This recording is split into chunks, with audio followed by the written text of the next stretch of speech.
ఈరోజు నేను అదేవిధంగా జనసేన అధినేత పవన్ కళ్యాణ్ గారు కలిసి ఎలక్షన్ కమిషన్ కలిశాం. అన్ని విషయాలు కూడా చాలా స్పష్టంగా వారికి ఎక్స్ప్లెయిన్ చేశాం. నా సుదీర్ఘ రాజకీయ చరిత్రలో గాని పవన్ కళ్యాణ్ గారు కూడా రాజకీయాల్లోకి రావడమే కాకుండా రాజకీయాలను వాచ్ చేస్తూ ఉండడం గాని ఇవన్నీ చూసిన తర్వాత ఎప్పుడూ జరగనటువంటి అరాచకాలు జరుగుతున్నాయి. ప్రజాస్వామ్యాన్ని అపహాస్యం చేసే పరిస్థితికి వస్తున్నారు.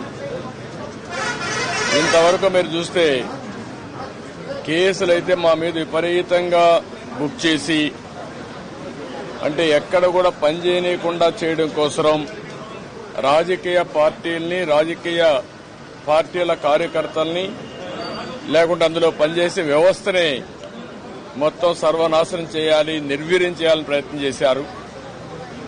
ఇప్పుడు ప్రజల్లో ఉండే తిరుగుబాటు చూసిన తర్వాత హోల్సేల్ గా ఓటర్స్ అందరినీ మార్చేయడం, దొంగ ఓట్లు వేసుకోవడం ఇలాంటి చేస్తే తప్ప సాధ్యం కాదనే కన్క్లూజన్కి వచ్చారు. ఈరోజు ఒక ఎగ్జాంపుల్ ఇచ్చాం. ఒక్క చంద్రగిరిలో ఫామ్ 6 కింద 1,15,000 ఓట్లు ఇచ్చారు. దాంట్లో దగ్గర 33,000 ఓట్లు ఆమోదించారు. దాంట్లో వేరే నియోజకవర్గంలో విత్ ఎవిడెన్స్ అన్ని కూడా మేము పెట్టాం. అవన్నీ కూడా వారికి ఎక్స్ప్లెయిన్ చేశాను. అదే మరిగా స్టేట్ ఎలక్షన్ కమిషనర్ ఆ రోజు పడిన అవస్థ గాని కడాన ఆయన డ్యూటీ కండక్ట్ చేయడానికి ఆయన విధి నిర్వహించడానికి సెంట్రల్ హోమ్ మినిస్టర్ని అడిగాడు ప్రొటెక్షన్ కోసం. కుటుంబాన్ని ఆయనకు సెక్యూరిటీ కావాలని అడిగే పరిస్థితి అవి కూడా ఇచ్చాం.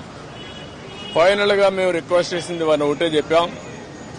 ఏదైతే ఎలక్షన్ డ్యూటీ కేసే ఆఫీసర్ని సెలక్షన్ ప్రాసెస్ లో కాకుండా ఆల్ ఇండియా లెవెల్లో చేసే బెస్ట్ ప్రాక్టీసెస్ లో ఎంపిక చేసుకోవాల్సిన అవసరం ఉంది.